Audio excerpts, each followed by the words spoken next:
Ассалаумағалейкум, арнамыздың құрметті көрермендері.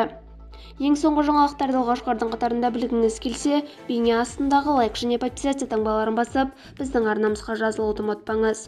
Егер сіз жазылған болсаңыз, онда біз бастадық.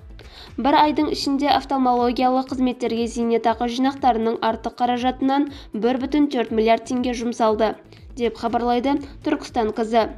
Бірінші кредиттік бюроның мәліметінше, тіс емдеуге зейнетақы жинақтарын пайдалану ережелері күшейгеннен кейін Қазақстанда офтальмологиялық қызметтерге төлемдердің күрт өскен.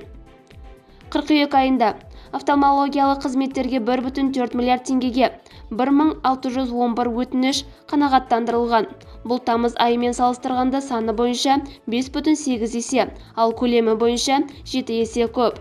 Соңғы 12 айдың орташа көрсеткіштерімен салыстырғанда өсім одан да жоғары, тиісінше 7,9 және 9,3 есе.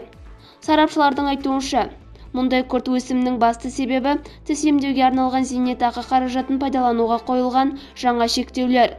Қыркүйекте тіс емдеуге қатысты қанағаттандырылған өтініштердің саны тамызбен салыстырғанда небәрі 6%-ға, ал сомасы 4%-ға азайған. Алайда маңызды жайт бар. Қаражатты кері қайтару көлемі күрт артқан. Бізді бақылауды жалғастырыңыз.